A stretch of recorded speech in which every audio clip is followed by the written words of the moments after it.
বরিশালের মুলাদী উপজেলার নাজিরপুর ইউনিয়নের সাহেবেরচর গ্রামে বাবার সামনে ভাইয়ের দুই চোখ তুলে নেয়ার ঘটনায় অভিযুক্ত দুই ভাইয়ের মধ্যে এক ভাইকে গ্রেফতার করেছে পুলিশ। বিষয়টি নিশ্চিত করেছেন বরিশালের পুলিশ সুপার মোহাম্মদ শরীফুল ইসলাম। মুলাদী থানায় এ ঘটনায় আহতের বাবাসহ মোট ৮ জনকে আসামি করে মামলা হওয়ার পরপরই পুলিশের একটি টিম মাঠে নামে। বৃহস্পতিবার গোপন সংবাদের ভিত্তিতে জেলার উজিরপুর উপজেলার মশাং গ্রামের শ্বশুর বাড়ি থেকে ১ নম্বর আসামি স্বপন ব্যাপারীকে গ্রেফতার করে মুলাদী থানা পুলিশ। বাকি আসামিদেরও গ্রেফতারের চেষ্টা চলছে। মামলা হওয়ার মাত্র ১২ ঘন্টার মধ্যে আসামিকে আইনের আওতায় আনা হয়েছে। এ ঘটনায় গ্রেফতারকৃত স্বপন ব্যাপারীকে আদালতের মাধ্যমে জেল হাজতে প্রেরণ করা হয়েছে।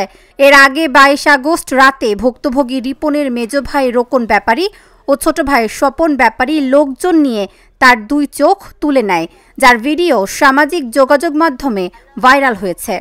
খুবই আলোচিত একটা ঘটনা যে আপন ভাই এবং বাবা মিলে একজনের দুই চোখ উপড়ায় ফেলেছে।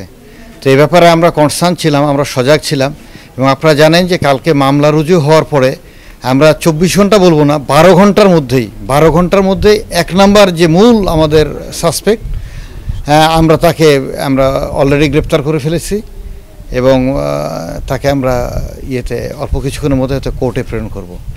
গ্রেপ্তার হয়েছে উজিরপুর থেকে।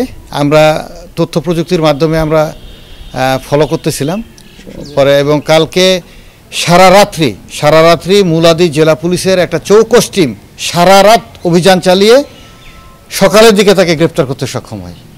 আইনশৃঙ্খলা স্বাভাবিক আছে। আমরা ওইখানে ভিজিট করেছি, আশেপাশের লোকজনের সাথে কথা বলেছি, তারপরে তার মায়ের সাথে কথা বলে এসেছি, প্রতিবেশী যারা আছে তাদের সাথে কথা বলেছি, স্থানীয় গণ্যমান্য ব্যক্তি। আইনশৃঙ্খলা পরিস্থিতি স্বাভাবিক আছে, নিয়ন্ত্রণে আছে। অবশ্যই আমরা তো তৎপর আসি বিধায়ী তো আমরা এত দ্রুত আসামি গ্রেফতার করতে পেরেছি। আমাদের টিম এখনও বাইরেই আছে বাকি আসামিদেরকে গ্রেফতার করার জন্য।